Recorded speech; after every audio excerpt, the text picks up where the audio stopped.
Guys, listen, failure is absolutely inevitable, but it's what you do with that failure that will determine whether you're successful or just continue to find failure after failure. We're going to talk about that right now here on the Fearless Investor Podcast.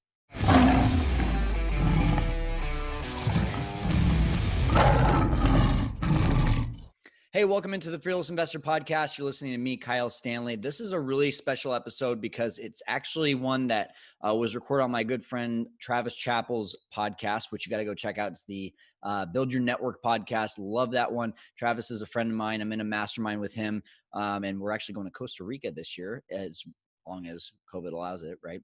But here's the thing is that we talk about my story and how I failed a lot of different times before I found my true calling in real estate and Airbnb. So I hope that today what you see from this podcast with Travis is that, you know, we talk a lot about how it's going to be inevitable. It's going to be something that you're going to experience, but how you are able to move past it, learn from the mistakes, and you don't give up on your true goal. Like, I failed in businesses, but that doesn't mean that I failed in life.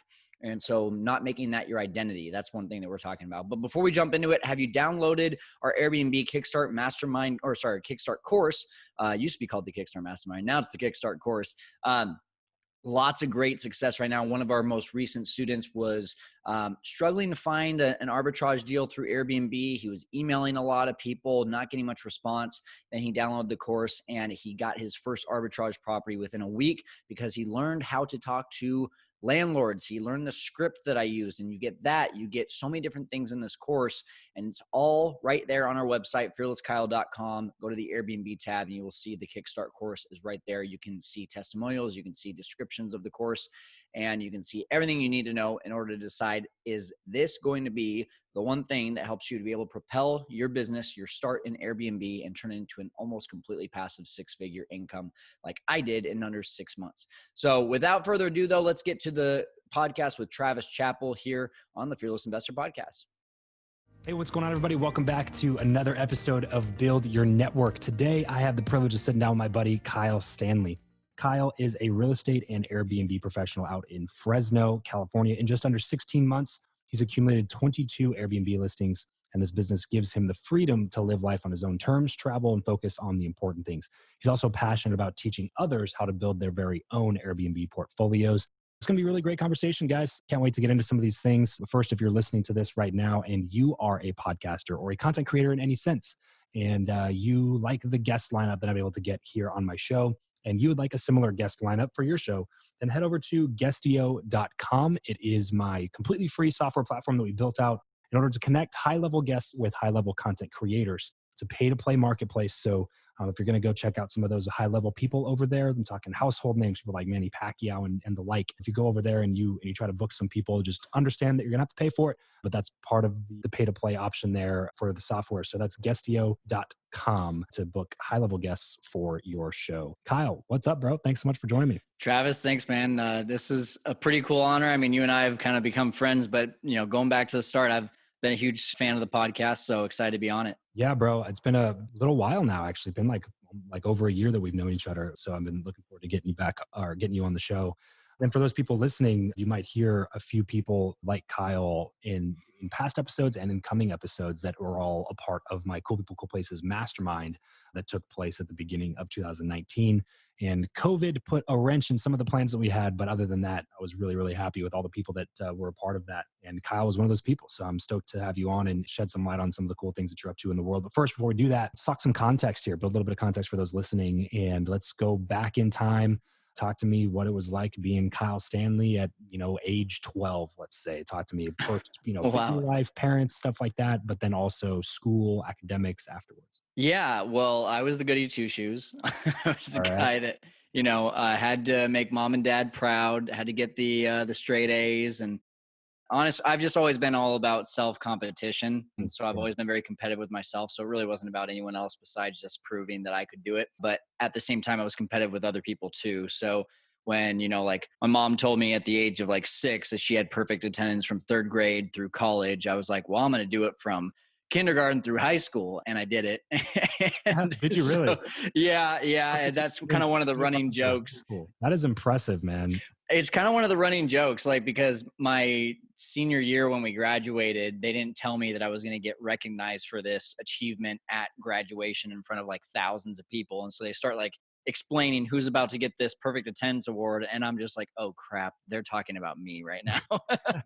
But yeah, so I mean, that was kind of me growing up. I had a dad who was a business owner, and I saw the freedom that he had. I saw how much money he was making versus my mom, who was a teacher and was working, all these crazy hours and taking homework and just making like literally like a fifth of what my dad was making. So at an early age, I kind of connected the dots and I was like, I want to be my own business owner. But then along the way, I became a huge sports fanatic and got into the world of sports broadcasting and thought I was going to be the next like, ESPN guy or broadcaster for the Chicago Cubs. And then I was like, wait a second. When I was a kid, I wanted to like create my own life and create my own schedule. And I kind of got away from that because I got passionate about sports. Why can't I just do both? And so that kind of led into the entrepreneurial world. And I'm past 12 years old now, so I'll stop. Yeah, I was going to say, but you actually ended up going to college for broadcasting, right? I did. Yeah. Well, I got into college not knowing what I wanted to do. And then I figured out I was pretty decent at talking about baseball in front of a lot of people. And so I was like, why not do that for a career? Yeah, awesome. So,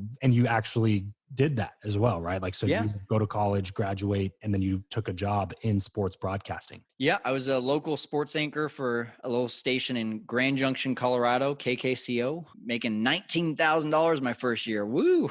Crazy. Yes. But it was a blast. I had a great time, but it was just one of those careers that, when you're in the news versus like working for, call it an ESPN or Fox Sports, you're around a lot of the news type of stuff. And it can be toxic. It can be really negative. And obviously, like, when you're in the sports department too, that you kind of get like the redheaded stepchild treatment, so downplayed a lot, stuff like that. Yeah. So it was just not the dream job that I thought it would be. And I saw a lot of people too, like 35 years old, still making $60,000 to $80,000 a year, thinking they've quote unquote made it. And I was just like, I don't want to be that guy. I want to be able to enjoy sports and go to the events and pay for them because I've been able to create a great life for me rather than, trying to get in the freeway of being an anchor or a sports guy. So that was when I kind of cut the ties. Did you have any hesitations when you were deciding to kind of leave that career path behind? I find a lot of people get in this like tail wagging the dog mode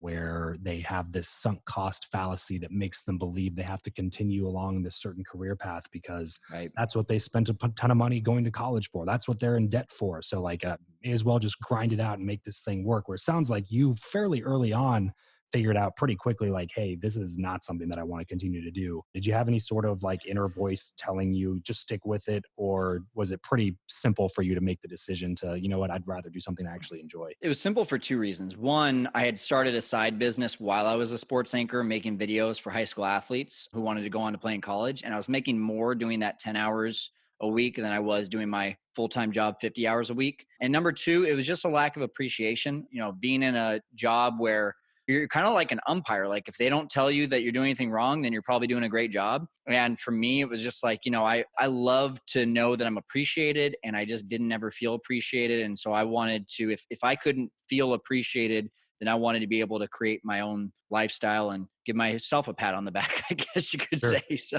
yeah, those are the reasons. So what was step one then? Like you grew up Fresno, right? Fresno, California, Central Valley, California. Then you go to college. Where at? Point Loma in San Diego. So go down to San Diego, but then your first job's in Colorado. So you move out to Colorado. What was the first step when you realized like, you know what, I don't want to do this anymore? What was your plan of action? It was actually, I moved to Arizona because it was a huge sports town, and B, I'd always wanted to live in Arizona. And so for me, I was like, man, if I could make this business that I had started in Colorado, making videos for athletes, work in Colorado, small town, what could I do in a big city? So I basically just kind of said, let's go try it out in Arizona. And I gave it a 3-month trial run, met the right people, connected with the right people, and just got some success stories out there. And it just kind of started to snowball. And so that was really the first step. It was scary to move to a new place, but at the same time, it really wasn't, because I just was like, what do I have to lose right now? I was 24 years old and started a business and had some money in the savings account. So I was just like, if I don't do this now, when am I ever going to do it? Yeah, that's such a great point, man. Trying to disseminate where your career path is going to take you, especially when you're in your early mid 20s. And for you specifically, without where I was already married and, had a mortgage and all that kind of stuff. But with most people in their 20s, that's not part of the path. And Right. it probably should be that way for most people as well. But I still find that people still have those limiting beliefs that prevent them from going after the things they want to do, even though they're at the prime part of their life to figure it out. How did you navigate those waters? Why was that so obvious or apparent to you when it seems like there's 90% of those people just stick in the job because culture and society says that's the path that you should go down? Just because I've never really answered this question, I'm just going to kind of go off the cuff. But the main thing that comes to my mind is I do love change, which I think is really unusual. A lot of people don't like change. Let me rephrase. I like a challenge. If I feel like I'm going to be challenged, then I'm going to enjoy the change. For me, it was, okay, I did this whole sports anchoring thing. I think I was pretty good at it, but it just wasn't fulfilling me.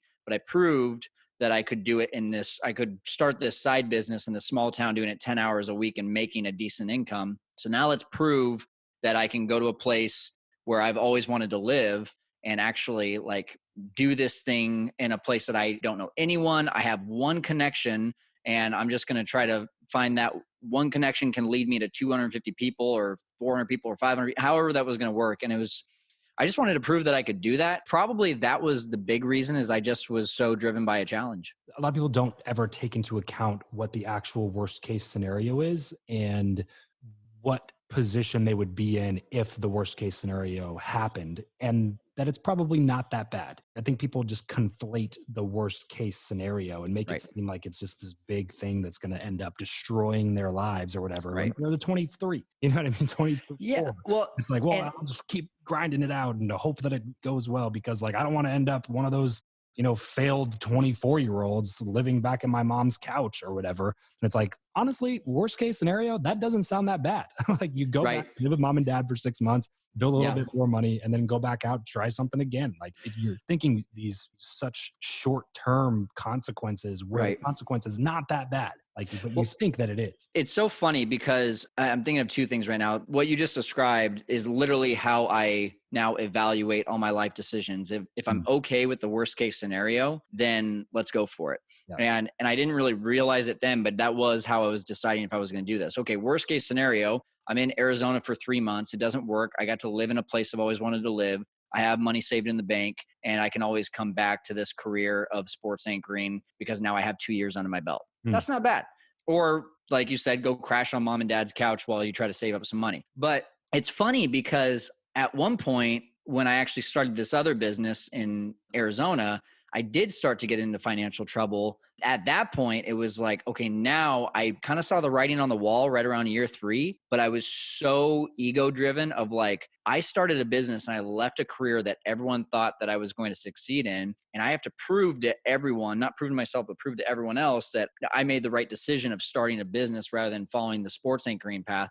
I ended up staying in that failing business for another 3 years when I should have saw the writing on the wall after year 3 and just been like, you know what, this isn't really working. Let's go on to the next thing. And I think that's the biggest takeaway I had is you're not a failure if you step away from a business. You're a failure if you step away from your dreams. Yeah. And so the dream was still live life on my terms, be able to have tons of passive income to be able to let me, go do what I want whenever I want, provide for my family. But it just needed to be a different vehicle, or I needed to get more help with the vehicle that I was already in. And so for me, that was the big realization I had. It was I'd never changed the idea of the type of lifestyle I wanted. I just needed to change the vehicle. And the big thing that I think people misunderstand about failure too is failing a few times does not by definition make you a failure in terms of your identity. And I think people think that if they fail one time, obviously you were in a business where you felt like you were failing, but because of not literally took time to say, it wasn't you proving it to yourself, it was you proving it to everybody else. So because of all the opinions of other people, you decided to hold on to a failing business because you looked at it as well, if I give up on this, that would be a failure. You are not a failure if you have failed. The only time that you have become a failure is when you accept the state of having failed as your identity. You're the only person that can accept and think that you're a failure. You know what I mean? People can succeed at any point along the journey. You can try things up until you're 65 and be like Colonel Sanders and build $1 billion brand in your last, 10, 15, 20 years of life.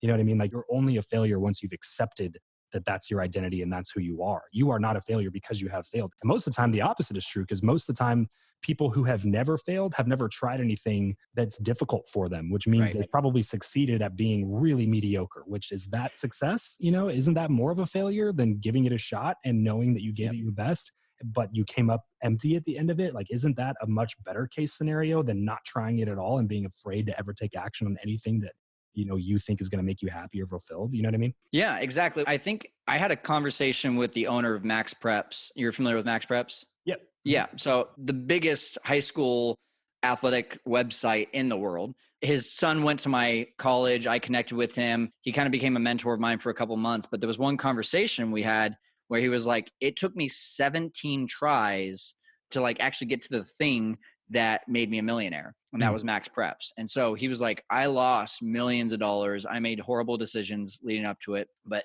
I just never gave up. And that was a big thing for me, because it's like, I'm trying to figure out how to make this sports business work. Here I'm sitting in front of one of the most successful guys in the type of business that I'm doing.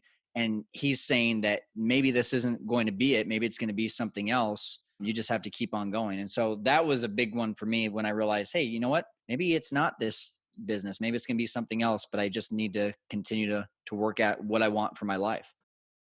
So tell us about the when and the why for real estate investing. Like, so you obviously ended up not doing that business because that's not what Right. we're talking about. And that wasn't in Right. your intro.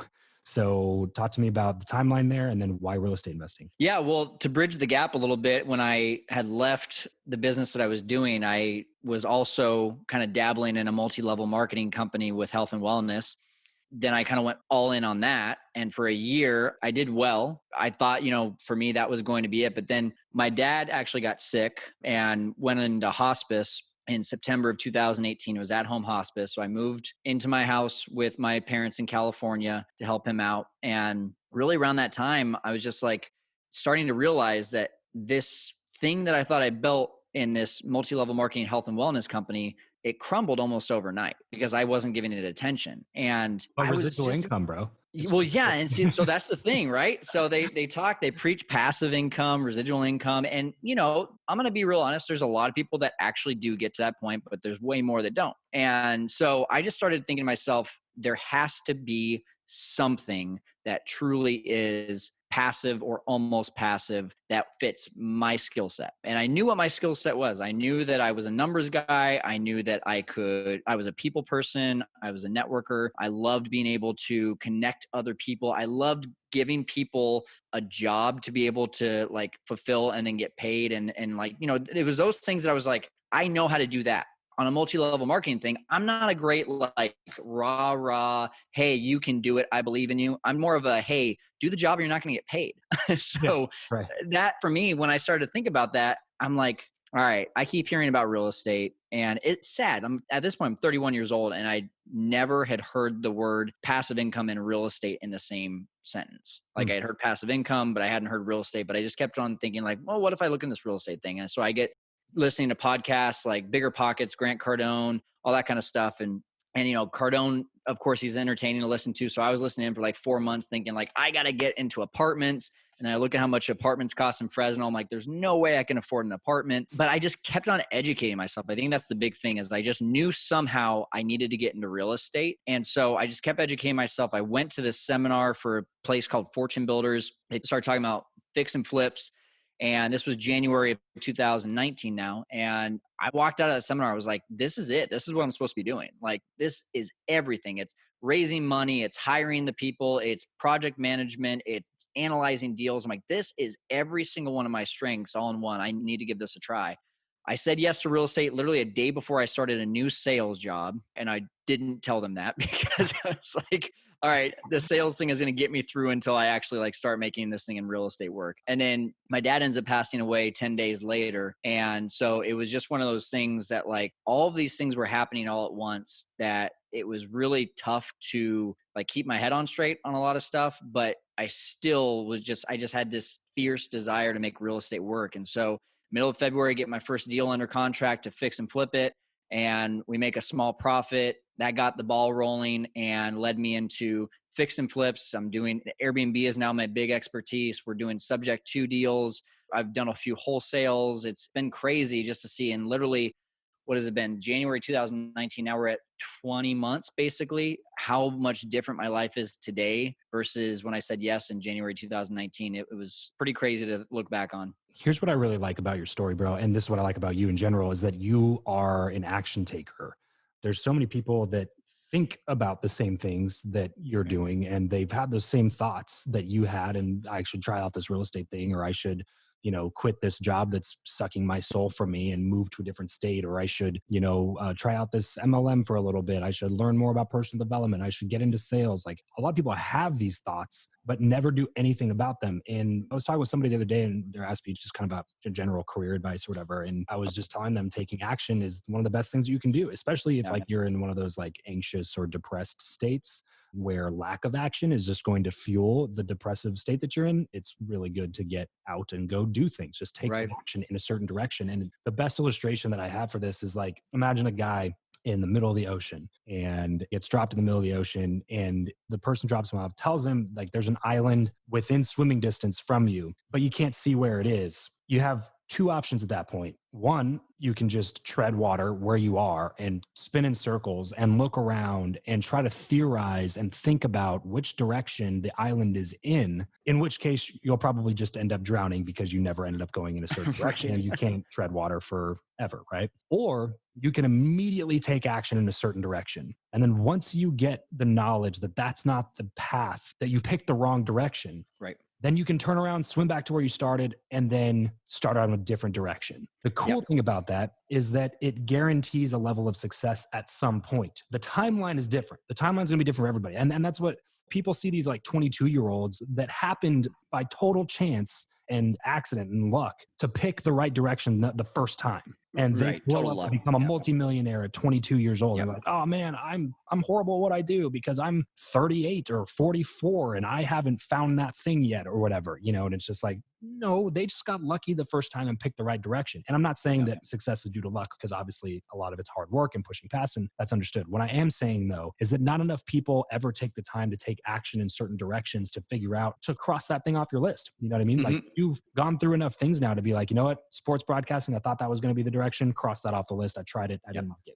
Okay, next. Did this video business. Okay, tried it, didn't like it. Okay, next. Did this MLM for a little bit. Had some cool things. I saw a little bit amount of success. Like I got a little bit further along the road, but ultimately cross it out, didn't like it. And now you're in real estate investing. But the point of me bringing that whole story and illustration up is to say is to acknowledge you for being an action taker and just going in a different direction and being willing to say, you know what? I might be 31 now, and maybe my friend who I graduated college with is at that same corporation that he got his first job with at age 22.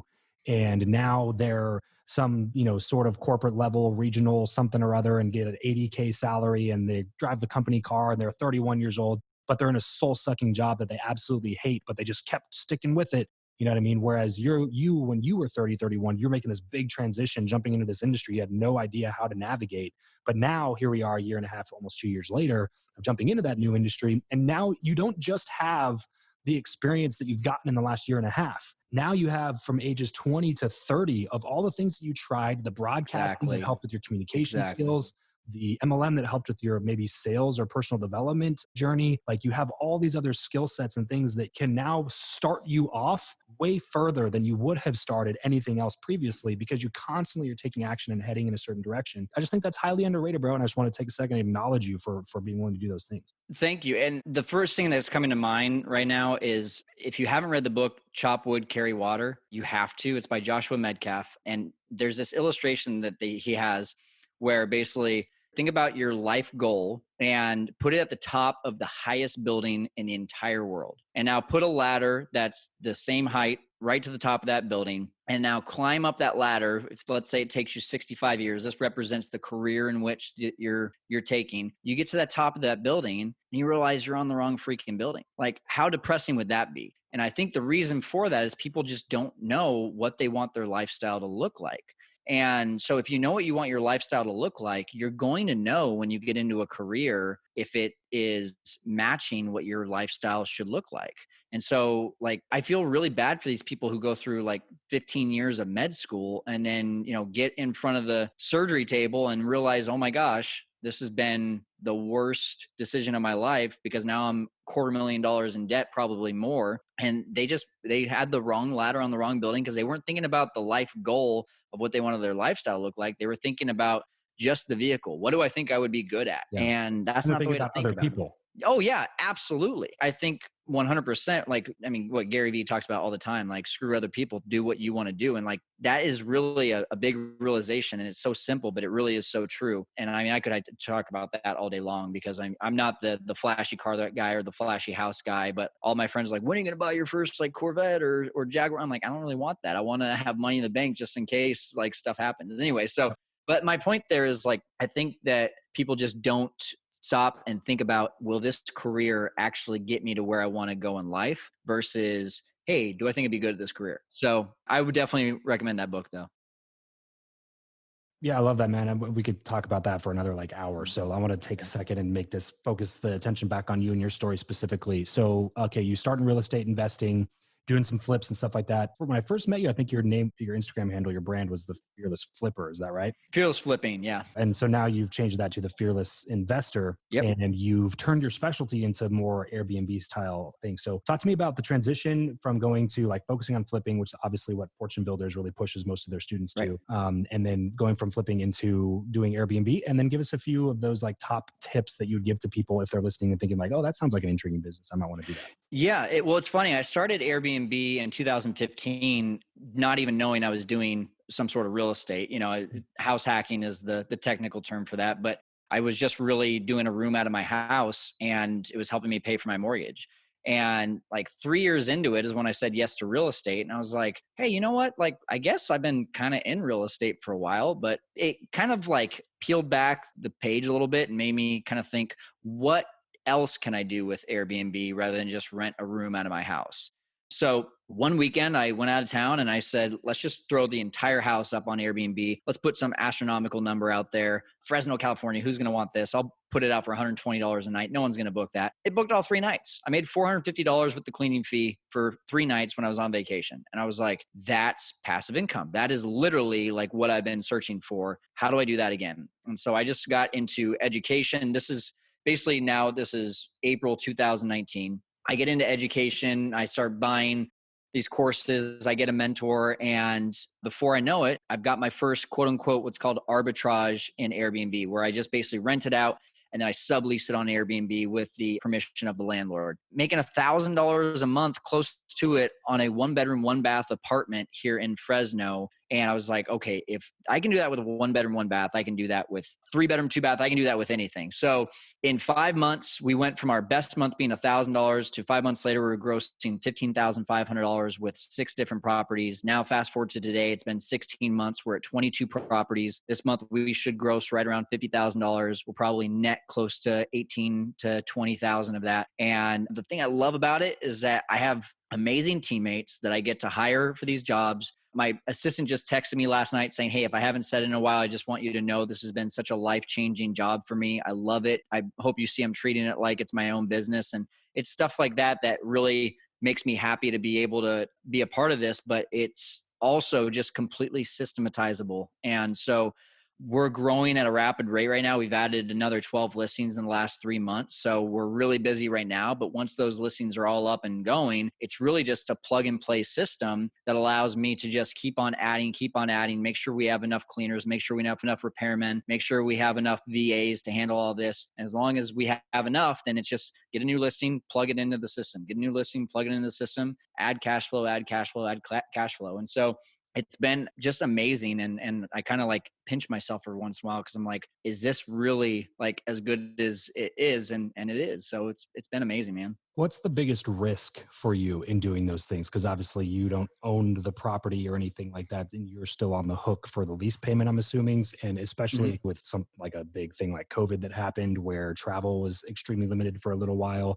Talk Yeah. to me about like some of the ways that you decrease the risk that you take on those properties. Yeah, well, let me answer your question, but I want to also let you know that our portfolio is at its lowest risk, basically tolerance that it's ever been, because now we're not just doing this arbitrage thing and we're not just owning, we're doing managing. We're literally just having landlords come to us and say, hey, if we treat you like a property manager and have you just listed on Airbnb and take care of all the systems, we'll pay for everything. We'll have full financial responsibility and everything. But Kyle, we want you to manage it and take a percentage. We've got over 13 listings now that are like that. And so if anything happens to it, I have no risk. They just basically end the contract with us. So that's a beautiful place to be in Airbnb. That takes some time and building up your resume and being able to build a name and a reputation for yourself. But if you're just starting and you want to start with arbitrage, you don't have a lot of money, the best place to mitigate the risk is just by understanding how to analyze the deal. Like if you can analyze the deal the right way and know that, hey, worst case scenario, like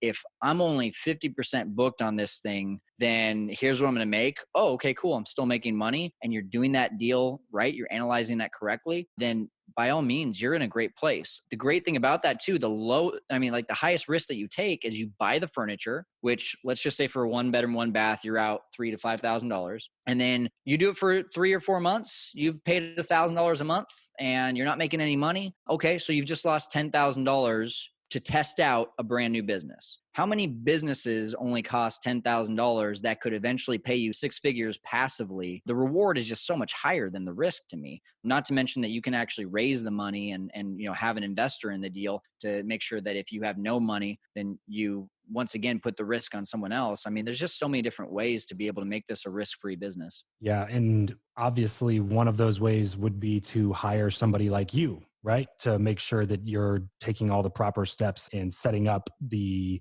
deal in a way that's more advantageous for you and making sure that it's profitable and all that kind of stuff and making sure you don't get yourself in a situation where you're just losing money, right? So even the 10 grand that you're putting up at risk, if you do it the right way, you can really mitigate even that risk, right? Yeah, exactly. Sounds like that's Yeah. exactly what you did. You hired a Oh mentor yeah. to make sure. Yeah, 100%. I mean, yes, I have students and I have a educational program and we have a course with a mastermind. But I mean, I'll just give you a really specific example. I had a guy recently. He's a new student of mine. His name's Tobena. He came to me and we've been talking for like a year and he'd been just kind of like, oh, I don't know if I really need your help. I don't know if I really need your help. And then he finally got his first arbitrage deal under contract. And he was like, hey, like, I'll just pay you for an hour of your time and let's talk about what I need to do. And in that hour that we talked, he kind of realized he had a crappy deal. He was only going to make like on a good month, $400 a month, which it's going to take him a good year at least to get his investment back. And that's not a great deal. And so I was like, let's instead, like, you don't have any tie to this deal yet. Let's get you out of this deal. Let's show you what kind of deal you do need to look for.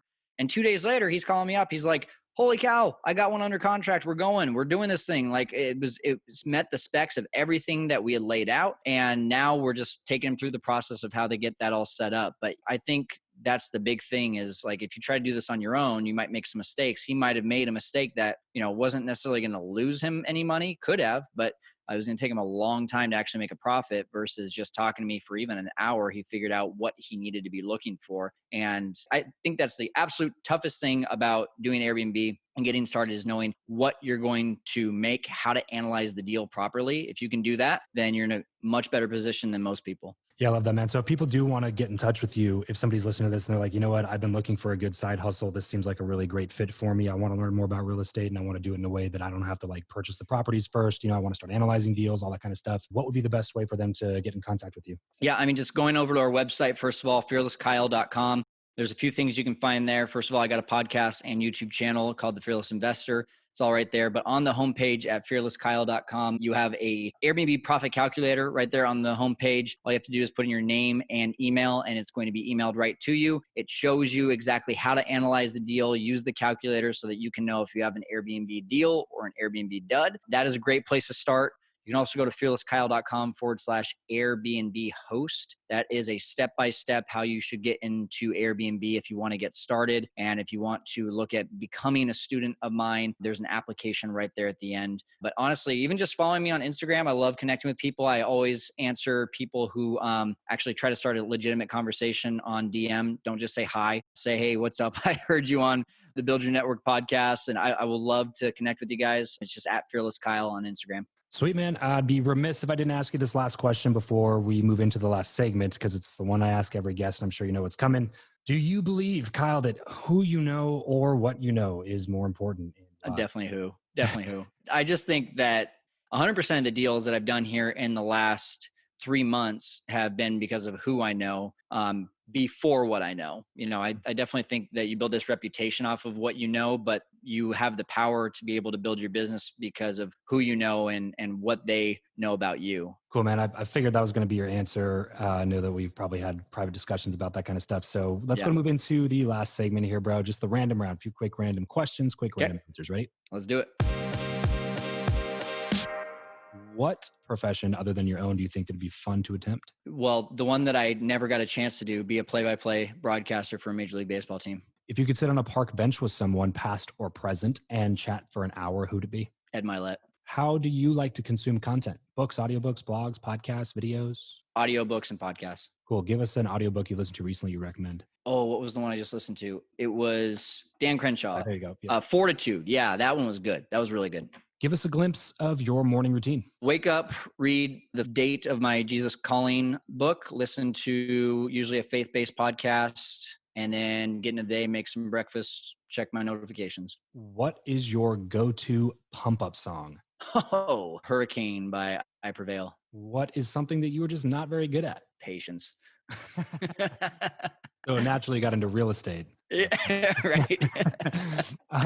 As we get everything wrapped up here, brother, what's one place online where our listeners can go to connect with you the most? Just like I said, fearlesskyle.com, my YouTube channel and podcast are right there on that page. Sweet. If you want to go connect more with Kyle, head over to fearlesskyle.com and use at least the Airbnb calculator. Figure out maybe if there might be a deal or two that you know offhand that might actually work out for you, and then go fill out that application and do some of Kyle's coaching. I have no doubt you'll be getting the best education in the space. So that's fearlesskyle.com. Kyle, thanks a lot for coming on the show, man. Had a blast. Travis, you're the man. Thanks, man. Well, that's it for this episode. If you want to connect with me and other like-minded people who also listen to the show, then you're going to want to head over to travischappell.com/group to join my free Facebook group, The Lounge. I'll see you over there, and remember to leave every relationship better than you found it. All right, guys, once again, go check out Travis's podcast. It's an awesome one if you haven't already dove into it. He is interviewing just high level people all the time. It's the Build Your Network podcast with Travis Chappell, good friend of mine. And I'd say, just follow the things that he teaches as well, which is you are the average of the 5 people around you. You are whoever your network is. Your wealth is equal to your network. And so to me, like all the things that he preaches, that's part of why I love real estate as well. And Airbnb is because it's all about networking. So hopefully you got a lot out of the podcast today and the interview with Travis. And hopefully we'll see you next time here as we help you to conquer the world of investing. We'll see you next time on the Fearless Investor Podcast.